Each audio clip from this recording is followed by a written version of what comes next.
आज्ञा पूर्णतया हावी हो जाए।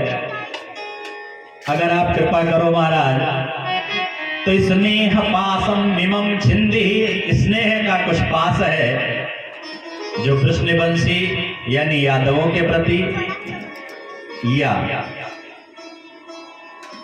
ये पांडवों के प्रति कुछ मैं स्नेह पास में फंसा हुआ हूं, मैं कुछ स्नेह पास में फंसी हुई हूं। अगर आप चाहें तो इसको आप केवल खाली काट दीजिए, इस पास को भी। हम पूर्णतया अब आपको ही चाहते हैं जीवन में। हम तो ये चाहते हैं कि ये परेशानी, ये दुख बराबर हमारे जीवन में बना रहे। आप कृपा करो महाराज, क्योंकि परेशानी रहेगी तभी आप रहोगे। तो मैं तो यही कहूंगी कि ये परेशानी बनी रहे। बार बार कुंती ने कहा है परेशानी बनी रहे, परेशानी बनी रहे। और माधव के पास परेशानी कोई है नहीं, वो कहां से दे दें, क्योंकि जिनका नाम ही है सच्चिदानंद रूपाय सतघन चित्तघन आनंद घन। अब जो आनंद घन स्वयं है वो कहां से लाएंगे परेशानी? सच्चिदानंद उस महापुरुष ने तुरंत अपनी यात्रा स्थगित कर दी, यात्रा को रोक दिया। माता जी, बुआ जी, आपका इतना प्रेम देख करके अब तो मेरा जाने का मन ही नहीं हो रहा है। अब हम नहीं जाते हैं, कुछ दिन यहीं ठहरे। जब भगवान के पास जो वस्तु मांगी गई वो थी ही नहीं, तो भगवान वहीं हो लिए, हम जाएंगे ही नहीं। पूरे पांडवों में जैसे आनंद की लहर सी छा गई। चलते चलते रथ पर बैठते बैठते मानो बुआ के प्रेम ने माधव को रोक लिया। माधव रुक तो गए। युधिष्ठिर का राज्याभिषेक हुआ। जिस राज्य सिंहासन को प्राप्त करने के लिए युधिष्ठिर ने महाभारत जैसे युद्ध को लड़ा, लेकिन अब क्या हुआ? युधिष्ठिर राज सिंहासन पर विभूषित तो हुए, लेकिन राज सिंहासन पर विभूषित होने के बाद जो एक खुशी होनी चाहिए, वो खुशी युधिष्ठिर के अंदर नहीं है। माधव ने कई बार समझाने का प्रयास किया कि भैया, आपके राज सिंहासन की प्राप्ति हेतु ही इतना बड़ा युद्ध लड़ा गया और आप खुश नहीं हैं, क्या कारण हो सकता है? युधिष्ठिर ने कहा, लाला, जब मैं अपने ही वंश की विधवा स्त्रियों को इतने कम उम्र में विधवा होते हुए जब मैं देखता हूं, उन पर मेरी नजर पड़ जाती है, तो मुझे यह राज सिंहासन का सुख फीका लगता है। मेरे राज दरबार में आज भी पितामह भीष्म का, द्रोणाचार्य का सिंहासन खाली है, दुर्योधन का सिंहासन खाली है, उस पर कोई नहीं बैठता है। वो सिंहासन मानो मुझे काटने को दौड़ता है।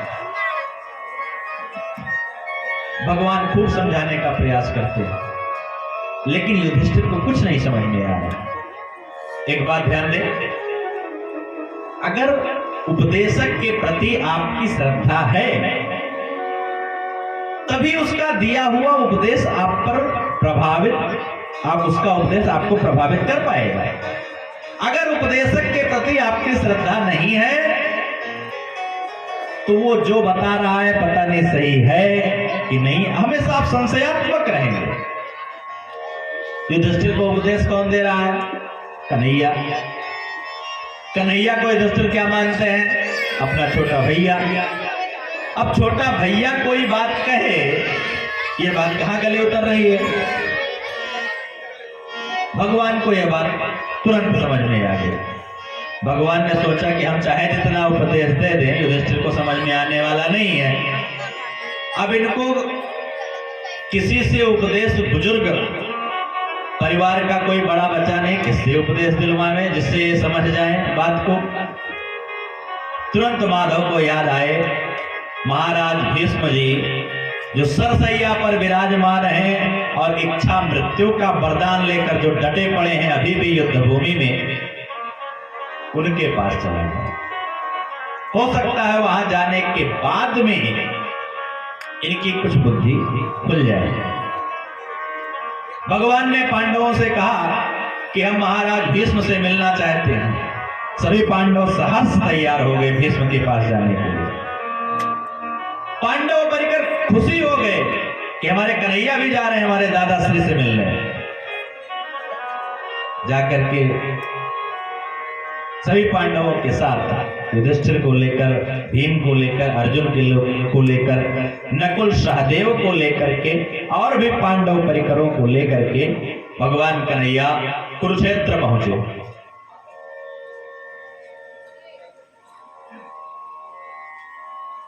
अर्जुन ने प्रणाम किया भीष्म को। आओ आओ अर्जुन, बहुत दिन बाद भाई याद आई, कैसे आप लोगों का काज सब सही चल रहा है? जी महाराज, आपकी कृपा है, आपके आशीर्वाद से सब कुछ ठीक चल रहा है। अर्जुन, वो तुम्हारा सारथी नहीं दिख रहा है, वो कहाँ है? भगवान ने भी प्रणाम किया। धन्य है भीष्म पितामह, जिनको भगवान सामने से प्रणाम कर रहे हैं। गंगा पुत्र भीष्म के चरणों में केशव का प्रणाम स्वीकार हो। महाराज मैं भी हूं, तो आओ भाई, सामने आओ। छुपे छुपे से क्यों घूम रहे हो? अरे अर्जुन, मैं तुम्हारे सारथी को कहूं इसको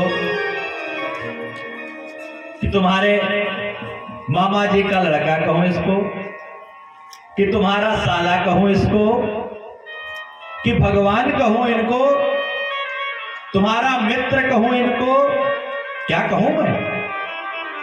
यम मन्यसे मातुलेयम प्रियम मित्रम सुहृदतम अकरोह सचिवम दूतम सौहृदादरसारिधाम। यार अर्जुन, तुम्हारी भी लीला अजीब है। जब तुम्हारा मन करता है इनको तुम अपना सारथी बना लेते हो, जब तुम्हारा मन करता है तुम इनको अपना मित्र बना लेते हो। भाई रिश्तेदारी तो पहले से है, इनसे कितने रिश्ते हैं तुम्हारे भाई। और धन्य है ये भी कि जो तुम प्रेम से बनाते हो बन भी जाते हैं। अरे तुम्हें आवश्यकता पड़ती है महाभारत के युद्ध के समय, तो तुम इनको गुरु बनाकर ज्ञान भी ले लेते हो। ये तो और बड़ा आश्चर्य है भाई। एक मित्र के स्वरूप कई हो सकते हैं, लेकिन वो गुरु तो नहीं हो सकता ना। लेकिन तुमने इनको गुरु भी बना लिया महाभारत के युद्ध काल में। प्रबल प्रेम के पाले पड़ के प्रभु को नियम बदलते देखा। अपना मान तले टल जाए, पर भक्त कमान टलते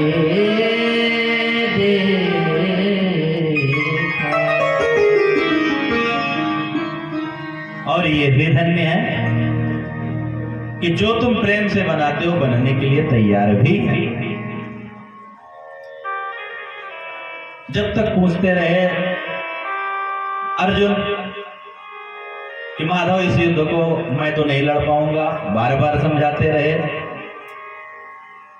केशव कि इस युद्ध को लड़ना तुम्हारा कर्तव्य है, तुम जीवन भर कायर कहलाओगे अगर तुम इस युद्ध को नहीं लड़ोगे। नहीं समझ में आया। अंततो गत्वा अर्जुन ने हाथ जोड़ करके साष्टांग का प्रणाम किया। भूल गए कि ये मेरे साले हैं, कि मेरे बुआ के लड़के, मेरे मामा के लड़के हैं, कि ये मेरे मित्र हैं, कि ये मेरे सारथी हैं। भूल गए अर्जुन और तुरंत निवेदन कर दिया, महाराज शिष्यस्तेहे पाहि मां।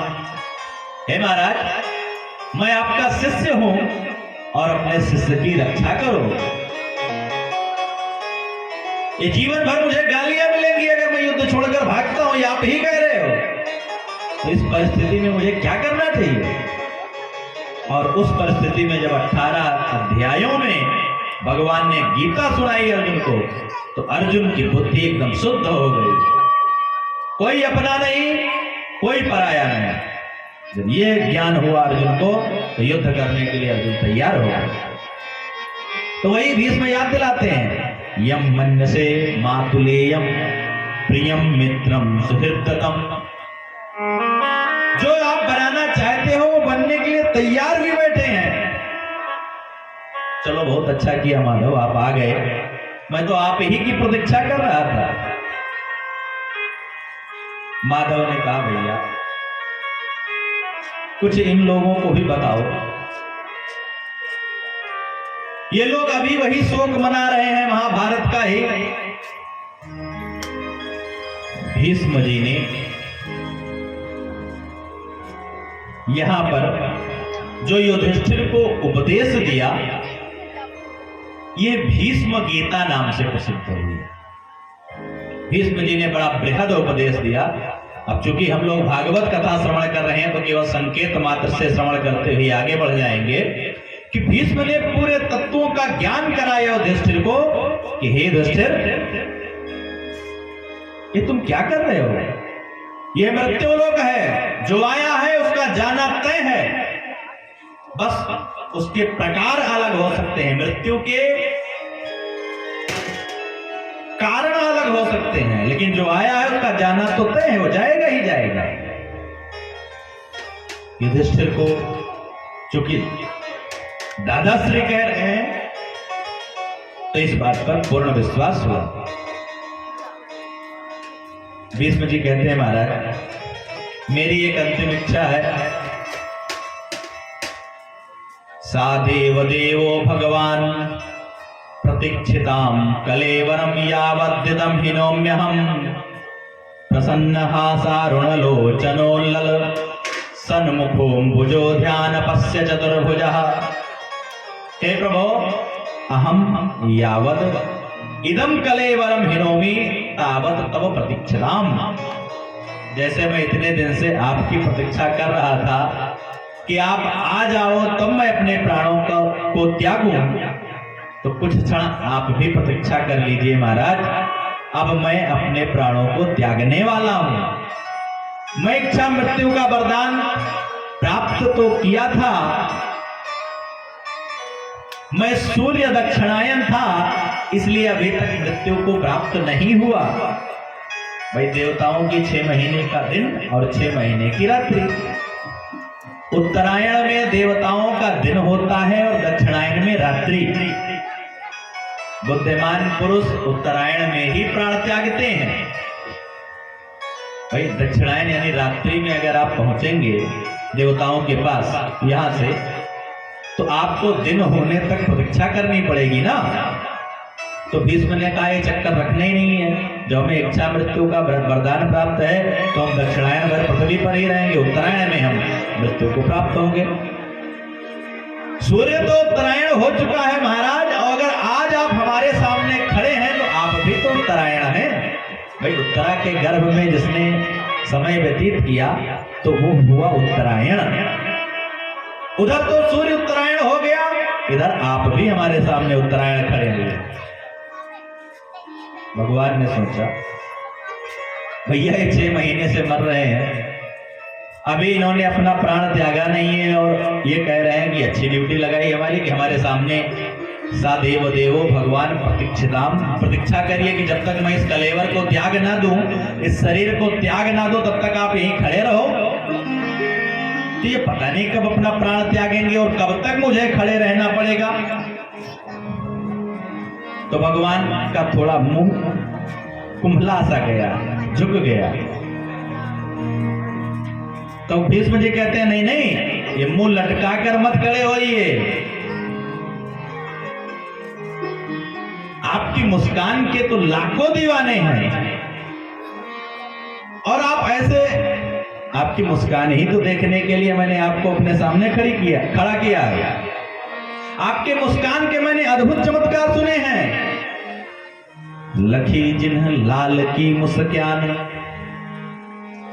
तिन्हि बिसरी वेद विधि सब योग संयम ज्ञान। नेम व्रत आचार पूजा पाठ गीता ज्ञान। रसिक भगवत दृगदयी ऐ के मुख म्यान। लखी जिन्ह लाल के मुस्कान। यहा संहरेरवनिता खिल लोकदीप्रम। शोकाश्रु सागर विशोषण मृत्युदाराम। हंसते हुए प्रसन्न मुद्रा में महाराज खड़े होइए और आपकी प्रसन्न मुद्रा को जब मैं देखूंगा, तब जब मैं शरीर का त्याग करूंगा तो मुझे तो सीधे परम धाम की प्राप्ति होगी महाराज। भगवान प्रसन्न हो गए। भक्त हो तो ऐसा जो हट कर ले कि मुझे ये चाहिए ही चाहिए।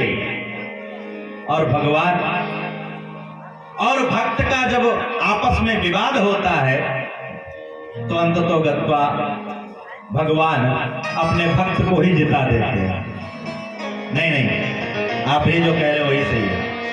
एक तुतलाता हुआ लड़का जो अपने पिताजी के कंधे पर बैठ करके कहता है कि आप नहीं बड़े हैं, हम बड़े हैं, देखो हम आपसे ऊंचे हैं। तो पिताश्री यही कहते नहीं नहीं भैया तुम ही बड़े हो। उसकी हृदय, उसका दिल रखने के लिए बातें करते। वही माधव मानो भीष्म पितामह जी को, इस पितामह जी माधव के अनन्य भक्त हैं। याद करते हैं भीष्म पितामह जी कि आपने संकल्प लिया कि मैं इस पूरे महाभारत में अस्त्र शस्त्र नहीं उठाऊंगा। तो मैं भी कम नहीं था महाराज, मैंने आपसे उठवा ही लिया था अस्त्र शस्त्र। सारे एक एक प्रसंगों को भीष्म जी अंत समय में याद कर रहे हैं और कह रहे हैं महाराज मैं तो सरसैया पर विराजमान हूं, बाणों की सैया पर विराजमान हूं। मैं इस समय आपकी क्या सेवा कर सकता हूं, लेकिन मेरे पास शब्द है तो शब्दों का ही पुष्प आपके चरणों में निवेदित कर रहा हूं और आपको अंतिम प्रणाम कर रहा हूं और इस प्रणाम को स्वीकार करके मुझे जाने की आज्ञा दीजिए। इतिमति रूप कल्पिता वितृष्णा भगवती सात्वत पुंगवे विभूमि। इतिमति रूप कल्पिता वितृष्णा भगवती सात्वत पुंगवे विभूमि। स्वसुखम पगते क्वचित् दोहरति प्रकृतिमुपेयसो यद्भद् भगते क्वचित् हरिति प्रकृति इतिमति रूप कल्पिता वितृष्णा भगवती सात्वते पुंगवे विभूमि। इतिमति रूप कल्पिता वितृष्णा भगवती सात्वते पुंगवे विभूमि। सपदि सखी वचो निसाम्य मध्ये निज परयोर्बलयोरथं निवेश्य। सपदि सखी निकुशम्य मध्य निज परयोर्बलयोरथं निवेश्य इतवति परसैन्किरायुधस्ना कृतवति पार्थ सखेरतिर्मास्तु। इतमति रूप कल्पिता वितृष्णा भगवती सात्वत पुंगवे विभूमि। भीष्म जी कहते हैं इतमति रूप कल्पिता वितृष्णा, ये जो मेरी मति है इसमें बिल्कुल वितृष्णा का लेश मात्र भी नहीं, तृष्णा तो इसमें है ही नहीं। इतिमति रूप कल्पिता वृक्ष। और ऐसी मति को मैं मायापति के चरणों में अर्पित करता हूं महाराज। मेरे इस मति का आप वर्ण कर लीजिए। भीष्म जी करिए, बड़ी सारगर्भित बात है जो मेरी मति मैं आप के चरणों में निवेदित कर रहा हूं कि महाराज इसका वर्ण कर लीजिए। इसकी मैं क्वालिटी बता रहा हूं, इसकी मैं अच्छाई बता रहा हूं। इसमें कोई तृष्णा नहीं है, ये बिल्कुल शुद्ध बुद्ध और मुक्त है, कोई दोष नहीं है। मैंने जीवन भर अपने लिए कोई भोग नहीं किया। पिताजी की बात आ गई तो मैं आजीवन ब्रह्मचर्य का पालन किया। मैंने विवाह नहीं किया।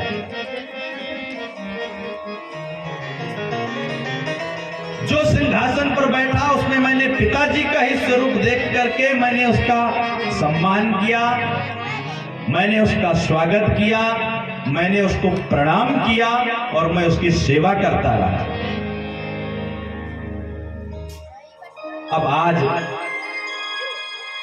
पुष्प ताग्र छंद में भीष्म जी ने 16 श्लोकों में भगवान की स्तुति की और भगवान को प्रणाम करते हुए जब जाने की चेष्टा करते हैं तो आकाश में अचानक दुंदुभियां बजने लगती हैं। तत्र दुंदुभयो नेदुर देवमानो नवादिताः। आकाश में अचानक दुंदुभियां बजने लगती हैं। पितामह भीष्म के ऊपर सुवन वृष्टि पुष्पों की वर्षा होने लगती है। कौन कर रहा है सब? सारे देवता जगत के सब आकाश मार्ग में भीष्म का स्वागत करने के लिए खड़े हैं। हर प्राणी यही चाहता है कि मेरा जब अंतकाल आवे तो उस प्यारे का एक बार वाणी पर स्मरण मात्र हो जाए।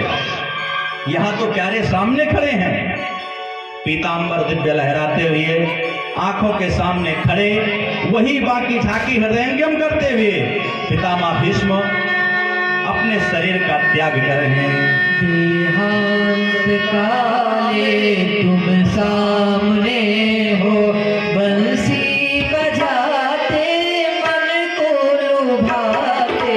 देहांत काले तुम सामने हो, बंसी बजाते मन को लुभाते। गाता यही मैं गणनाथ जागो, गाता गोविंद नाम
दामोदर माधव कृष्ण गोविंद हरे मुरारे हे नाथ नारायण वासुदेवा कृष्ण गोविंद हरे मुरारी हे नाथ नारायण वासुदेवा श्री कृष्ण गोविंद हरे मुरारे हे नाथ नारायण वासुदेवा कृष्ण गोविंद हरे मुरारी हे नाथ नारायण वासुदेवा हे नाथ नारायण वासुदेवा हे नाथ नारायण वासुदेवा हे नाथ नारायण वासुदेवा हे नाथ नारायण वासुदेवा कृष्ण गोविंद हरे मुरारे हे नाथ नारायण वासुदेवा कृष्ण गोविंद हरे मुरारी हे नाथ नारायण वासुदेवा कृष्ण गोविंद हरे मुरारे हे नाथ नारायण वासुदेवा श्री कृष्ण गोविंद हरे मुरारी हे नाथ नारायण वासुदेवा श्री कृष्ण गोविंद हरे मुरारी हे नाथ नारायण वासुदेवा श्री कृष्ण गोविंद हरे मुरारी हे नाथ नारायण वासुदेवा।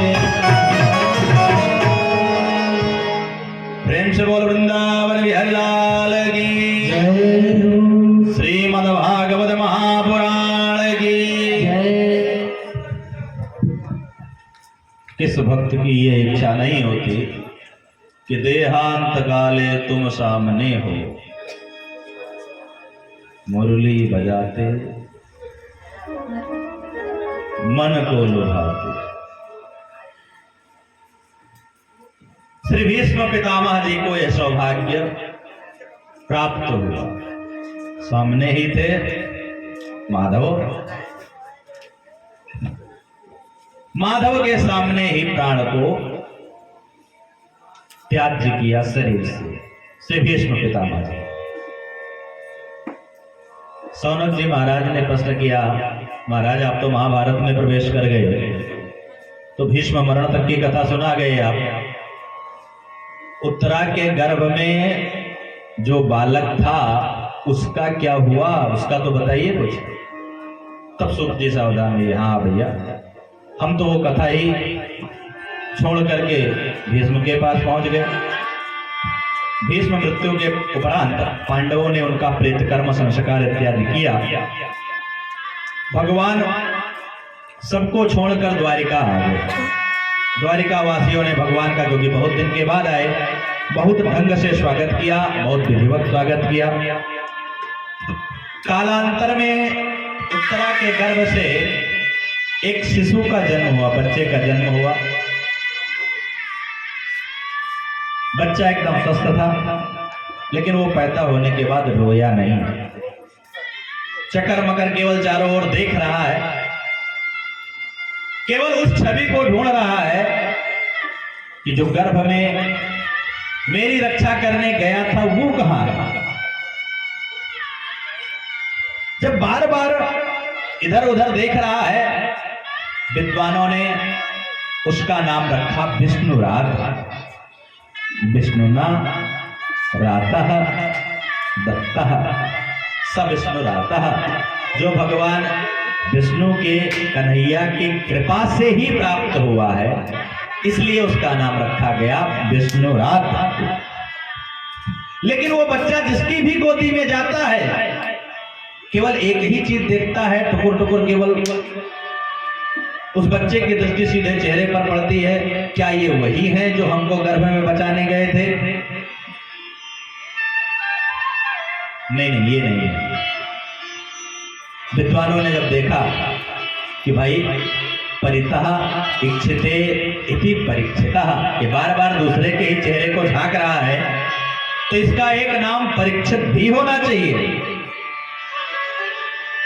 वही बालक आगे चलकर परीक्षित नाम से प्रसिद्ध हुआ, जो अभिमन्यु का पुत्र था।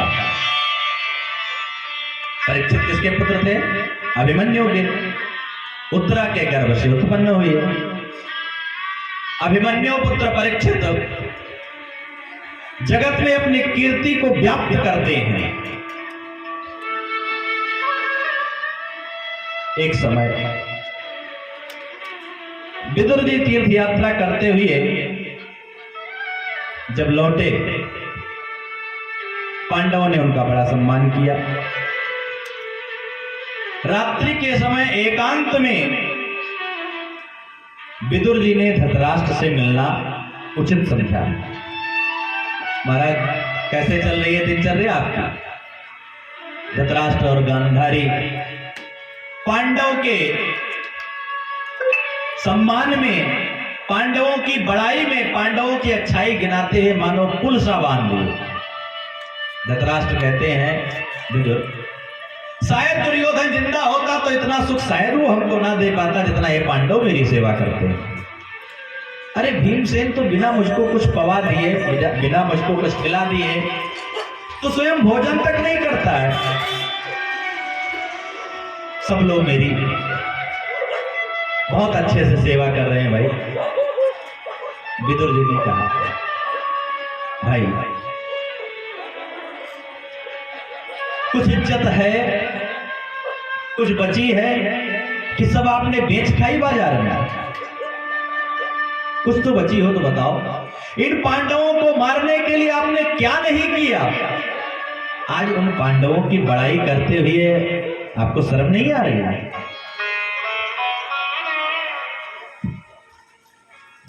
भीमापवर्जितम पिंडम मादत्ते गृहपालवत्। धिक्कार है ऐसे जीवन को।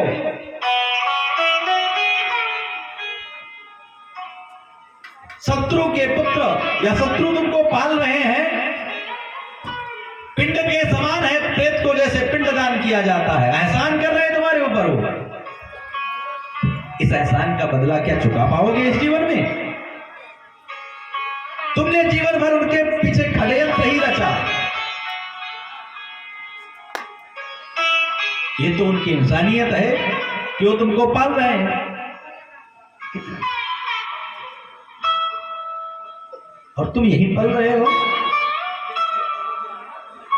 धृतराष्ट्र रोने लगा, गांधारी रोने लगी कि मैंने तो जगत का ठीक से दर्शन भी नहीं किया है, कहां चली जाऊं, क्या करूं?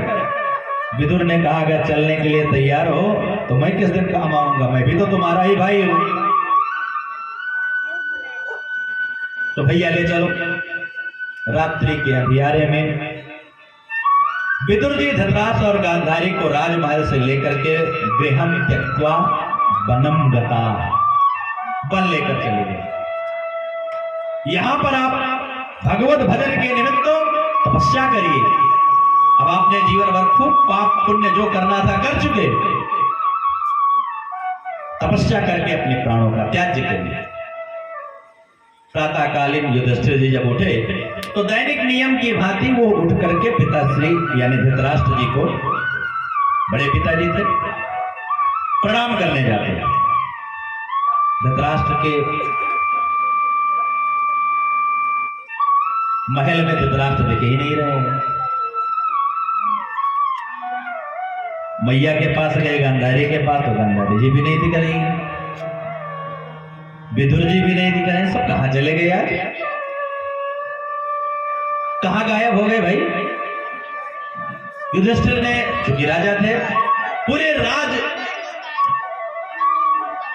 चक्रवर्ती सम्राट थे, सब जगह घोषणा करवा दी, बहुत ढूंढवाया, कहीं न मिले। तो नारद जी के ने आकर समझाया युधिष्ठिर को कि भैया अब उनको ढूंढवाने का कोई अर्थ नहीं है, उनको विदुर जैसे महात्मा का संग प्राप्त हो चुका है, अब वो परम धाम को जाने की तैयारी में। तब युधिष्ठिर का थोड़ा मन शांत हुआ। समय बीतता गया।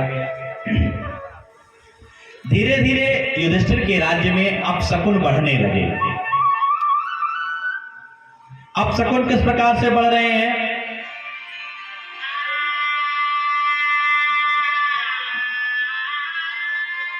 युधिष्ठिर भीम को बुला करके कहते हैं कि भीम, अर्जुन तो है नहीं। अर्जुन 7 महीने से गया हुआ है द्वारिका, वो पता नहीं क्यों लौट कर नहीं आया। इतना दिन तो कभी नहीं रुका वो, आया क्यों नहीं? आज मैं मंदिर गया था, युधिष्ठिर कहते हैं भीम से, आज मैं मंदिर गया था, देवताओं की छवि, देवताओं की प्रतिमा मानो रोती सी प्रतीत हो रही है मुझे। आज मैंने एक गाय को, एक बछिया का दूध पीते हुए देखा।